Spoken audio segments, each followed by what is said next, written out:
There's one person you should never trust if you want to be rich. About 15 years ago, I was living in Lombard, Illinois. I had moved from my home in Florida up to Chicagoland area because I wanted to leave the podunk Florida town. And I moved up with my girlfriend, and we lived in this really, really crummy house where I got a job working for Pizza Hut, delivered pizza, which is what I did down in Florida. So, moved for work. And several years went by, and every day I got up late, I did not much during the day, went, delivered pizza, came home, stayed up all night, played video games, hung out with my friends, whatever, just basically wasting my life, and repeated the cycle. And my girlfriend, come home one day, open the door, there's bags packed at the door. They were her bags. She was leaving. She told me, Dan, you're not going anywhere. You're your own worst enemy. I got to move on. She leaves. Get another girlfriend. A couple years later, bags packed at the door. Get another girlfriend. A couple of years later, bags packed at the door.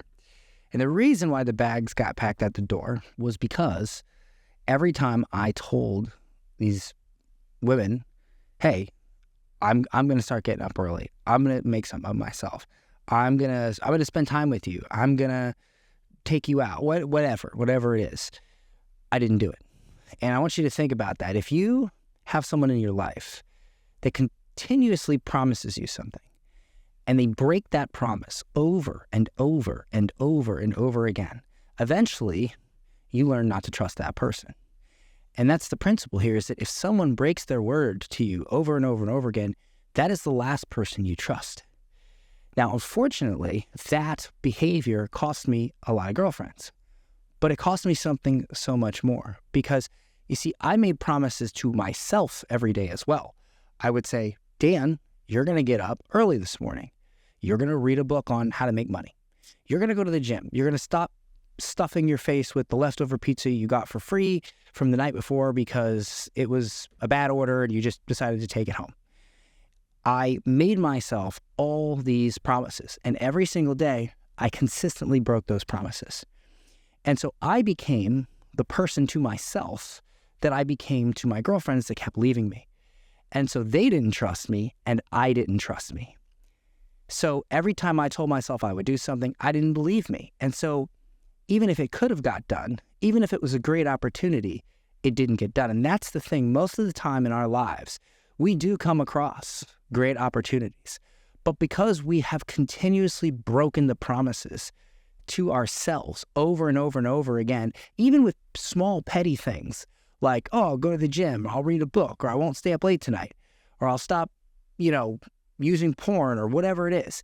Because that trust has been broken time and time again, you are now untrustworthy to yourself. So when something important comes, when a real opportunity comes, you can't trust yourself to see it through. And that's where the real cost lies. And look, what's the next question, right? How do you solve it? You've already done it. You've broken your trust.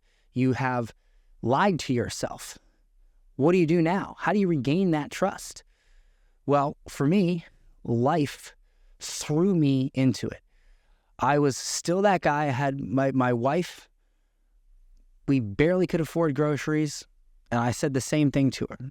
I'm going to make something of myself. I'm this and that. Now, I was fortunate with my wife. My wife was non-American. She was from the Middle East.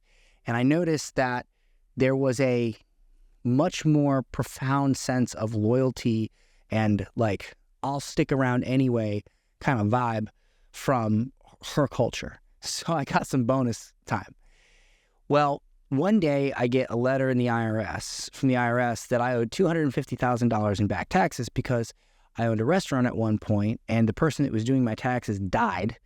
And so I tried to redo my taxes. It was a mess.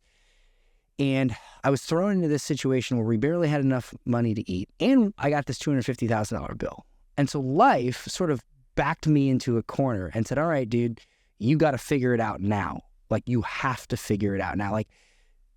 Yeah, you could not figure it out. And yeah, life would kind of suck. But no, not now. Now you're screwed if you don't figure it out. And I'm grateful for that situation because of that, I immediately transformed, and I changed that behavior, and I began to do what I needed to do because I had to do it, because I was put in a position that I had never been put in before, and my potential was unlocked. The bad and the sad and the horrible thing for most people is you never get thrown in that bad of a situation where your potential can be unlocked. You don't even get the chance to make it or break it. You sit in that sort of semi-comfort, semi-crummy zone where if you don't make it, if you don't do what you say you're going to do for yourself, like life won't be that bad. It'll suck, but it won't be that bad. And so you're never forced to come out of your shell. You're never forced. And that is the cold, dead, hard reality of the matter is, for those of you who are unlucky enough to never have something truly terrible happen to you to force you to unlock that potential, you unfortunately will have to unlock it yourself. And that starts with regaining trust with yourself. Small things. You say you're going to go to the gym, you get your ass up, you go to the gym. You say you're going to get up at 6 a.m., you don't get up at 6:05, you get up at 5:55. You say that you're going to stop eating pizza, you stop eating pizza. Hell, you go to your friend's birthday party where they got pizza laying from one end of the room to the other, and you can smell it. You stand right there in front of it, you stare at it, you say, "Not today, Satan," and you don't eat it. Period.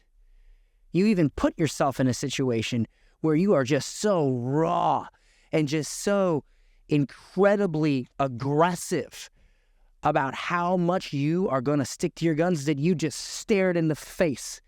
You stare it in the face and you still say no, and you smile. That's how you got to be. You've broken your trust. You want to regain that trust? You got to go to the extreme, man. You have got to put yourself in a position where you have to elevate beyond anything you've ever thought of. You have to go. If your friends aren't looking at you saying, "This dude's crazy. You're nuts, man," because that's what happened to me. People would say to me, "You're nuts, Dan. You don't eat you don't eat any sugar?" No, I don't eat any sugar. Why would I eat sugar? Why would I eat sugar and increase my glucose levels, thus limiting my ability to think properly, making me feel bad, and thus making me like, look, I've eaten enough sugar in my entire life. I've eaten enough bad food. I've slept late enough. I've done that for 6 lifetimes. I've broken my trust to myself for 6 lifetimes worth, probably more. There is not a minute left on this planet where I need to moderate. No, I have already broken my trust so bad. I've put myself in such a bad position that now is the time where I have to absolutely hold myself accountable and trust myself.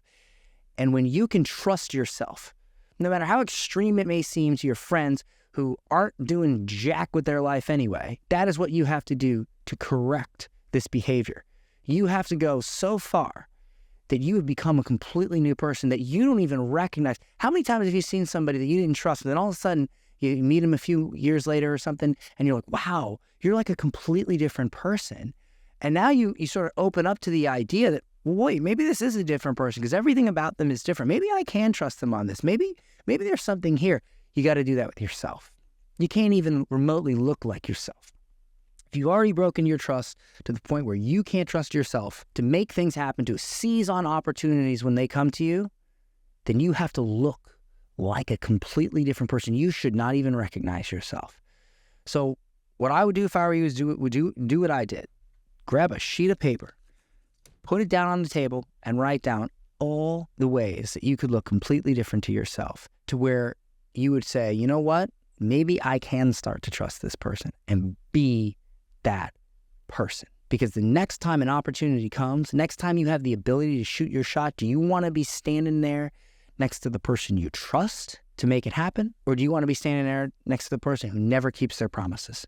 Because if that's you, it doesn't matter how good that opportunity is. It doesn't matter what skills you learn. It doesn't matter who your friends are. It doesn't matter any of that, because you are not reliable and you won't be able to see it through.